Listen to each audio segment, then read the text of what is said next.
So hello and welcome to my YouTube channel. Myself Aman Singh और आज हम पढ़ने वाले हैं क्लास 10th का चैप्टर नंबर 9 जो कि है सम एप्लीकेशंस ऑफ ट्रिग्नोमेट्री। ठीक है, पिछले वीडियो में हमारा 9.1 चल रहा है। ठीक है, और पिछले वीडियो में हम क्वेश्चन नंबर 12 तक सॉल्व कर चुके हैं। क्वेश्चन नंबर 12, हाँ आज आपका 12, 13 भी हो चुका है शायद, मुझे याद नहीं।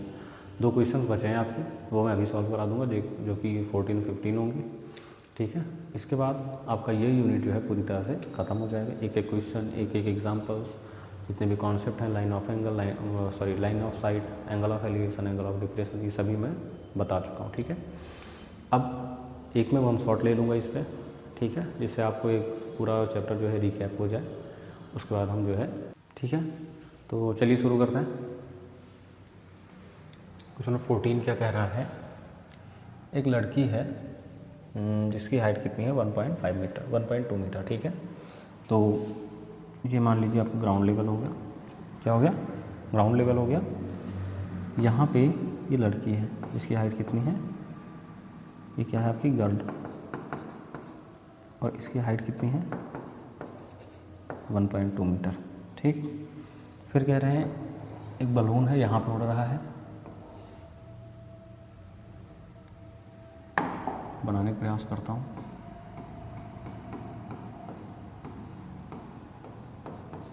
ठीक, यहाँ पर उड़ रहा है ये, और ये हॉरिजॉन्टल है। ठीक, मगर ये 1.2 है तो ये भी 1.2 होगा।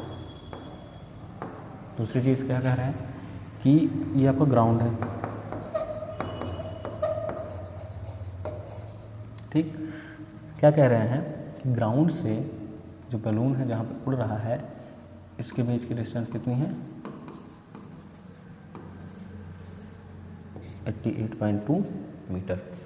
ठीक, फिर कह रहे हैं यहाँ से जब वो लड़की इस बलून को देखती है तो क्या होता है, ये 90 डिग्री हो जाएगा आपका। कह रहे हैं यहाँ से जब उस बलून को देख रही है तो उसका जो एंगल ऑफ एलिवेशन है वो कितना है, वो है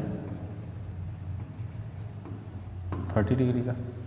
फिर कह रहे हैं जैसे जैसे बलून पास आता जाता है, मतलब मान लीजिए अब बलून कहाँ पहुँच गया है, अब इस पॉइंट पे आ गया है।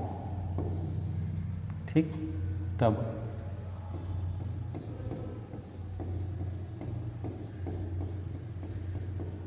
ठीक, अगर वो इस पॉइंट पे आ गया है तब उसका एंगल ऑफ एलिवेशन जब वो देखती है तो क्या होता है, इंक्रीज़ हो गया, और वो कितना हो गया 60 डिग्री का। अब देखिए, अब यहाँ पे आप लोगों को एक क्वेश्चन होना चाहिए, और वो क्वेश्चन ये होना चाहिए कि मैंने तो ये बताया था जैसे जैसे आप 90 डिग्री के तरफ जाते हैं वैसे वैसे आपका एंगल ऑफ एलिवेशन क्या होता है, इंक्रीज़ होता है। जैसे जैसे दूर आते हैं वैसे वैसे आपका एंगल ऑफ एलिवेशन क्या होता है, डिक्रीज़ होता जाता है। तो इस वाले ट्रायंगल के लिए जो आपका एंगल, अब एक मिनट नाम दे दूँ बताऊँ, A B C D E F और G। जो आपका बड़ा वाला ट्रायंगल है, बड़ा वाला ट्रायंगल का मतलब ये वाला triangle,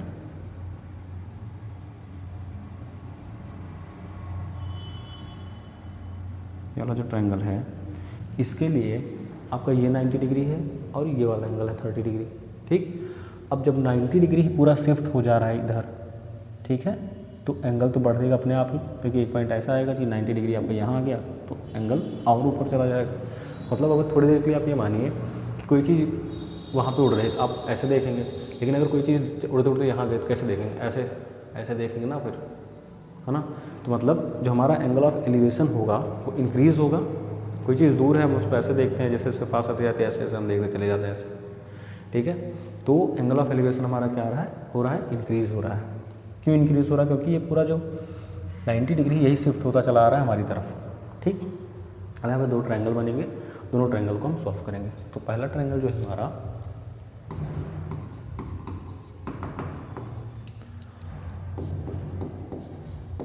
in triangle AED, in triangle AED, angle ADE is equal to 90 degree. Angle ADE जो है वो है 90 डिग्री आपका।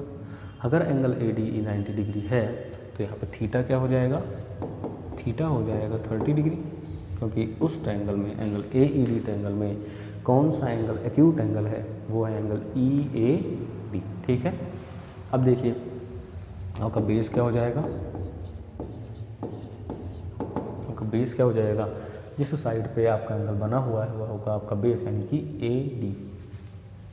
क्या होगा, ए डी। अब देखिए मैं यहाँ से यहाँ तक की डिस्टेंस अगर मैं x मान लूँ और यहाँ से यहाँ तक की डिस्टेंस अगर मैं y मान लूँ, ठीक, और ये पूरा क्या है, ग्राउंड x प्लस वाई। ठीक, एक चीज़ और है, अगर मेरी इतने की डिस्टेंस कितनी है, DC की 1.2 मीटर, ठीक, तो और इस पूरे की डिस्टेंस E से C की डिस्टेंस हमारी 88.2 मीटर। तो अगर मैं 88.2 से, अगर मैं इस पूरे ग्राउंड से जो डिस्टेंस है 88.2 से, उसमें से इसकी हाइट माइनस कर दूं, यानी कि 1.2 अगर मैं माइनस कर दूं तो कितना आएगा, 87 मीटर। तो यानी कि जो ये 87 है, ये जो 87 है, ये आपका हाइट होगा यहाँ से यहाँ तक की। ठीक, ये आपका हो गया 87। ठीक, चलिए बताइए कि AD मतलब AG प्लस GD।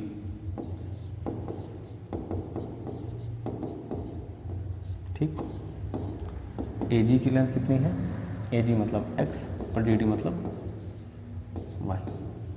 ठीक है, तो आपके जो परपेंडिकुलर हो जाएगा आपका,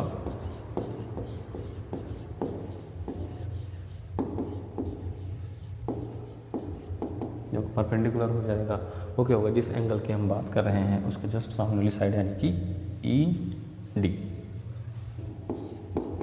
और ED की लेंथ कितनी है, 87 मीटर। ठीक है,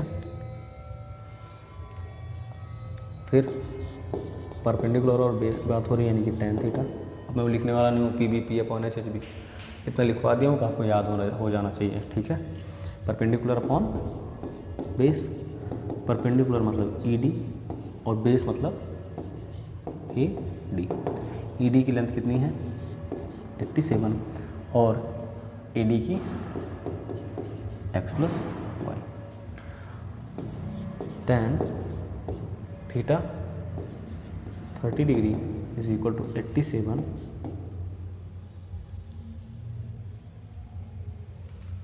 upon x plus y. tan 30 degree मतलब 1/√3।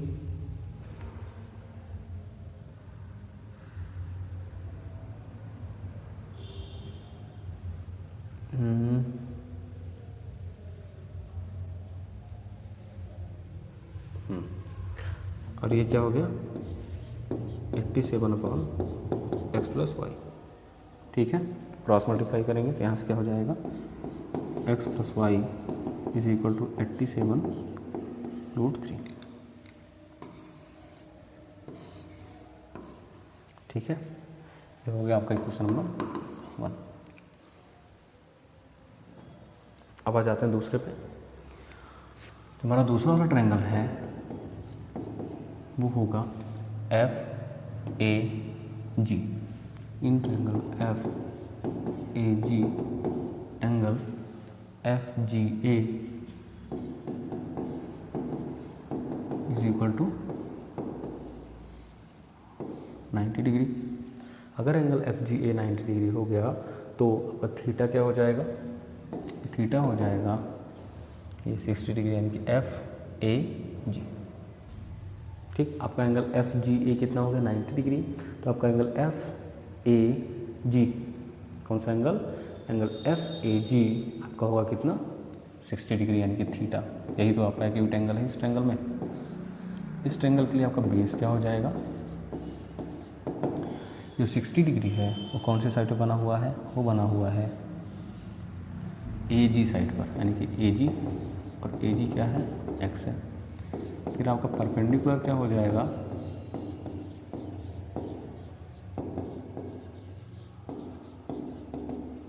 परपेंडिकुलर क्या हो जाएगा, जिस एंगल की हम बात कर रहे हैं जस्ट सामने वाली साइड, यानी कि FG। ठीक है, तो फिर यहाँ से यहाँ से आप हम लगा देंगे अब tan थीटा। एफ जी की लेंथ कितनी है, जितनी लेंथ ई डी की होगी उतनी सेम लेंथ एफ जी की भी होगी। ठीक है। तो एफ जी मतलब tan थीटा क्या होता है, परपेंडिकुलर अपॉन बेस। परपेंडिकुलर की वैल्यू एफ जी और बेस की ए की। आपकी tan थीटा, थीटा मतलब 60, थीटा मतलब 60 डिग्री। एफ जी 87 और ए जी मतलब एक्स। tan 60 की वैल्यू होती है √3 = 87 अपॉन एक्स। तो अगर हम क्रॉस मल्टीप्लाई करें तो √3x = 87, यहाँ से x की वैल्यू क्या आ गई 87/√3, ये आ गई आपकी x की वैल्यू 87/√3। अब अगर ये x की वैल्यू आ गई तो आपको निकालनी है y की वैल्यू। ठीक, चलिए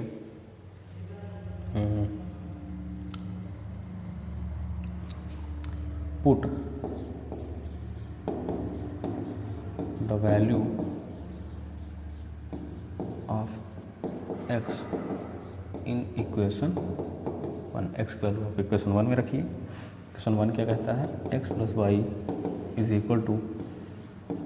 87/√3। x की वैल्यू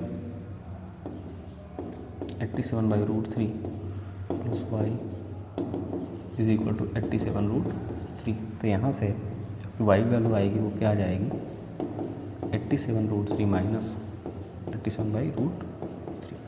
ठीक, y एलसीएम लेंगे √3 हो जाएगा और ये क्या हो जाएगा 87/√3 मल्टीप्लाइड बाई √3 क्योंकि इसके नीचे 1 है -87। ठीक, तो यहाँ से क्या हो जाएगा y = 87 मल्टीप्लाइड बाई 3 -87 अपॉन में √3। दिखाई नहीं दे रहा है ये।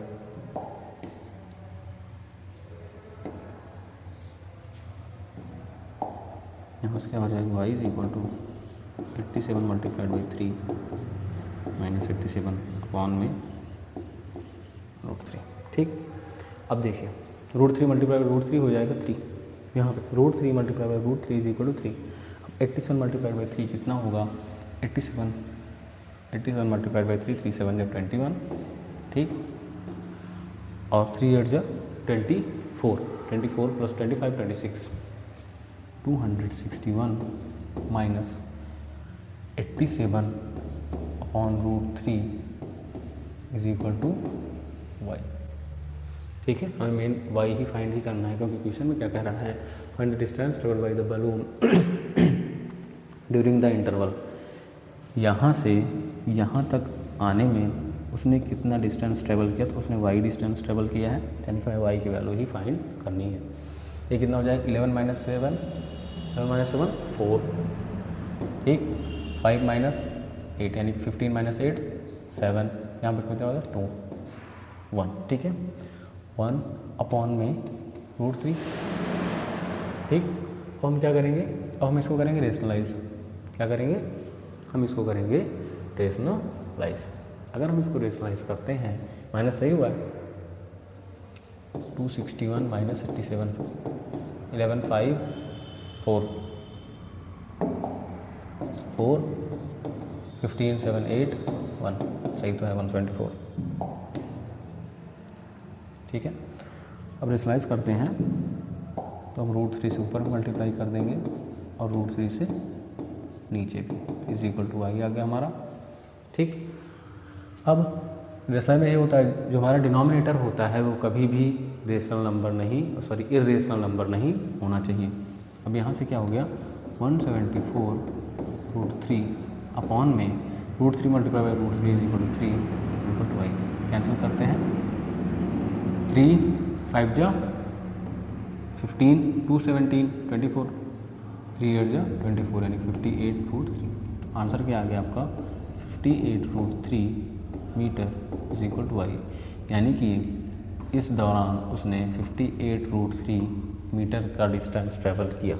ठीक है, यानी कि यहाँ से यहाँ तक आने में उसको 58.2 मीटर का डिस्टेंस ट्रैवल करना पड़ा। ठीक है, 8.2 नहीं 58√3।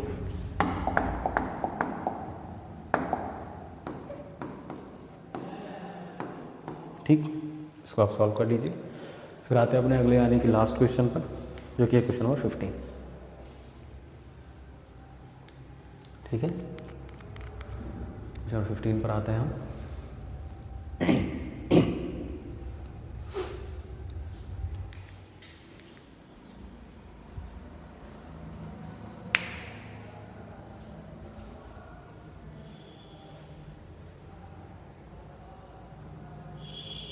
चलिए,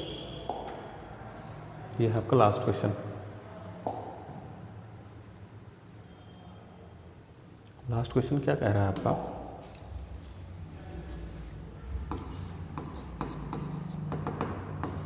लास्ट क्वेश्चन आपका क्या कह रहा है? A straight highway leads to the foot of the tower. चलिए, कह रहे हैं एक स्ट्रेट हाईवे है और टावर है। ये क्या है आपका?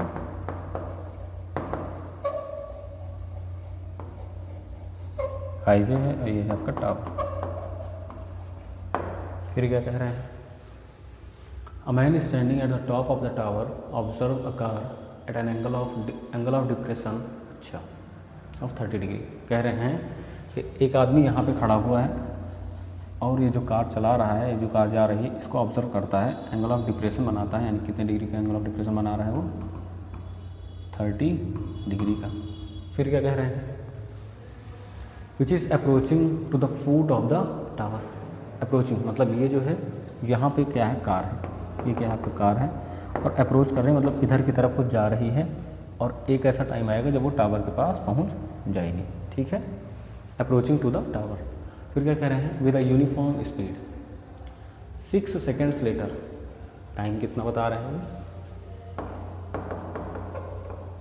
टाइम कितना कह रहे हैं? 6 सेकेंड। कह रहे हैं 6 सेकेंड के बाद the angle of depression of the car is found to be 60 degree. 6 second बाद जब आदमी फिर से देखता है तो उसको पता चलता है कि एंगल ऑफ डिप्रेशन अब यहाँ आ गया है। कार थी वो यहाँ पहुँच गई। कार कहाँ पहुँच गई है? यहाँ पर पहुँच गई है। फिर कह रहे हैं कि ये कितना हो जाता है? 60 डिग्री। ठीक, फिर by the time taken by the car to reach the foot the tower.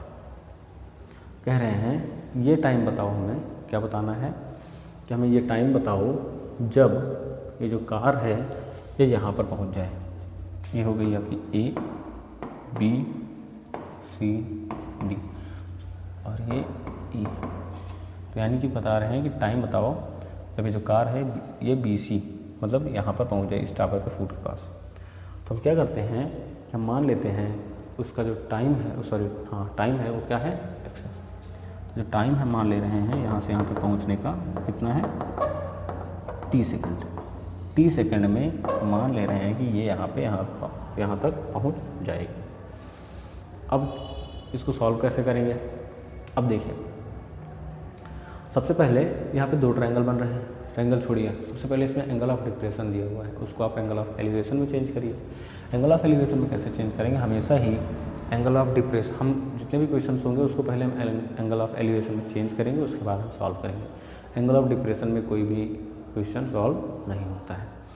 तो ये इसके पैरेलल है, ED पैरेलल है किसके? AC के। तो ये वाला एंगल इसके इक्वल हो जाएगा 30 डिग्री और ये वाला एंगल जो है किसके इक्वल हो जाएगा? इसके 60 डिग्री।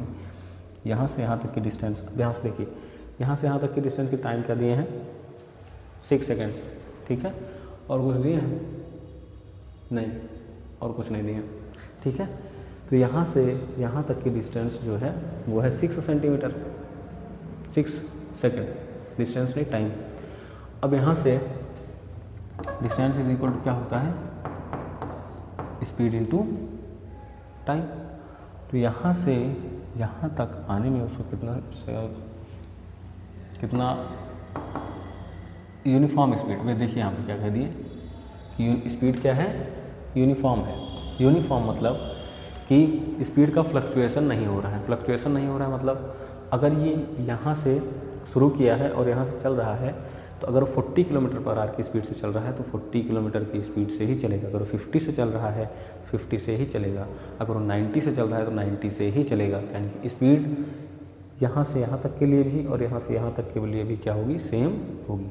तो हम स्पीड को ऐसे ही रहने देते हैं। स्पीड को क्या रहने देते हैं, एस। तो ए से बी के लिए जो आपका डिस्टेंस होगा, distance for A to B, A से बी तक के लिए जो डिस्टेंस होगा वो क्या होगा, डिस्टेंस इज इक्वल टू क्या होता है, स्पीड इनटू टाइम। स्पीड ऐसे ही रहने देते हैं क्योंकि स्पीड क्या है, यूनिफॉर्म है। टाइम कितना ले रहा है, 6 सेकेंड, यानी कि 6s। ठीक है। फिर क्या कह रहे हैं, जब कुछ समय बाद जब यहाँ पे पहुँचता है तो 6 सेकंड लगते हैं। अब यहाँ से यहाँ तक इसको पहुँचने में कितना लगेगा, ये कितना आ गया, 6s। ठीक। अब यहाँ से यहाँ तक इसको पहुँचने में कितना टाइम लगेगा, तो यहाँ से यहाँ तक पहुँचने के लिए आपका डिस्टेंस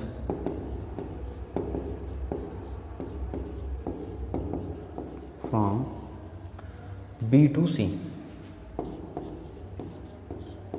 B to C क्या हो जाएगा, डिस्टेंस इज इक्वल टू क्या होता है, स्पीड इनटू टाइम। स्पीड ही रहने देते हैं और टाइम क्या हो जाएगा हमारा, टाइम हो जाएगा, टाइम टी हम माने हैं, यानी कि यहाँ से यहाँ तक का क्या टाइम हो गया, टी टाइम लगता है, यानी कि क्या हो गया, ST। ठीक। अब देखिए ये हो गया डिस्टेंस यहाँ से यहाँ तक, ये हो गया डिस्टेंस यहाँ से यहाँ तक। तो यहाँ पे दो ट्रायंगल बन रहे हैं, ले लेते हैं दोनों ट्रायंगल। दोनों के लिए हाइट ये भी सेम होगी, हाइट ऑफ द टावर ये h। ठीक है।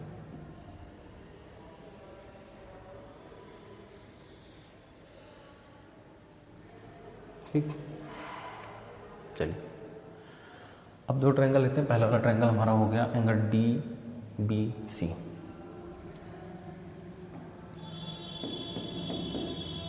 इन triangle DBC angle DCB is equal to 90 degree. DCB is equal to 90 degree. ठीक है। और आपका थीटा क्या हो गया, theta is equal to 60 degree. अब परपेंडिकुलर, इस वाले ट्रायंगल के लिए आपका परपेंडिकुलर क्या हो जाएगा, जिस एंगल की हम बात कर रहे हैं यानी कि DC। परपेंडिकुलर क्या हो गया, कौन सा साइड की होगा हमारा, DC यानी कि H। और बेस क्या हो जाएगा हमारा, बेस हो जाएगा BC। BC मतलब ST। ठीक। अब देखिए दूसरा वाला ट्रायंगल लेंगे हम, ये वाला ट्रायंगल। ठीक। तो इस वाले ट्रायंगल के लिए यहाँ से आपका tan कितना डिग्री है इस वाले ट्रायंगल के लिए, 60 डिग्री। तो tan 60 degree is equal to perpendicular upon base यानी कि H अपॉन ST। 60 डिग्री मतलब √3 is equal to H upon ST। तो √3 ST is equal to H। दूसरा ट्रायंगल के लिए in triangle DAC angle DC is equal to 90 degree. तो यहाँ से आपका थीटा क्या हो गया, 30 डिग्री। ठीक। अब यहाँ पे आपका बेस क्या हो जाएगा, बेस क्या हो जाएगा, जिस साइड पे एंगल बना हुआ है यानी 30 degree, AB plus BC।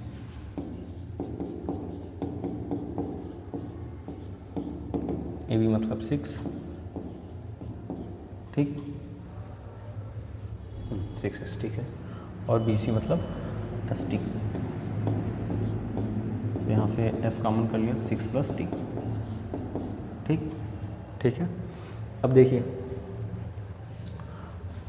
Perpendicular क्या हो जाएगा, परपेंडिकुलर तो h,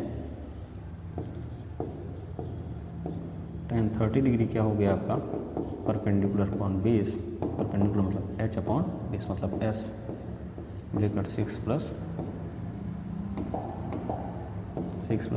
t। ठीक है, अब देखिए tan 30 डिग्री मतलब 1/√3 इक्वल टू h अपॉन, ठीक। तो यहाँ से आपका क्या हो जाएगा, एक मिनट, क्रॉस मल्टीप्लाई कर लेंगे तो क्या हो जाएगा, s bracket 6 plus t is equal to √3h। ठीक है, अब यहाँ से √3h आ गया तो यहाँ से क्या हो जाएगा, s bracket 6 plus t upon √3 is equal to h। अब ये अगर हमारी पहली इक्वेशन हो गई और ये दूसरी इक्वेशन हो गई, तो फ्रॉम इक्वेशन 1 एंड 2 हमारे पास दोनों का हमारा RHS सेम है, दोनों का ही हमारा RHS सेम है तो उनका LHS भी सेम होगा, यानी कि इसका √3ST इज इक्वल टू क्या निकलेगा यहाँ से,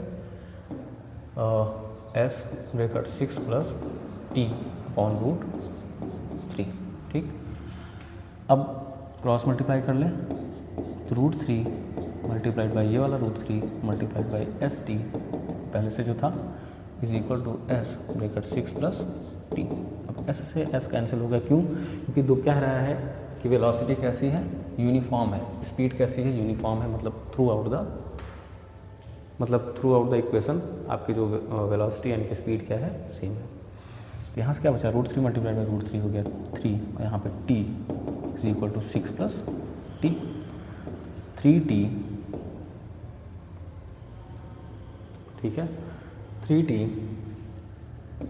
is equal to 6 plus t, 3t minus t is equal to 6, 2t is equal to 6, तो t इज इक्वल टू 6/2, यानी कि यहाँ से क्या आ गया आपका, t is equal to 3 second.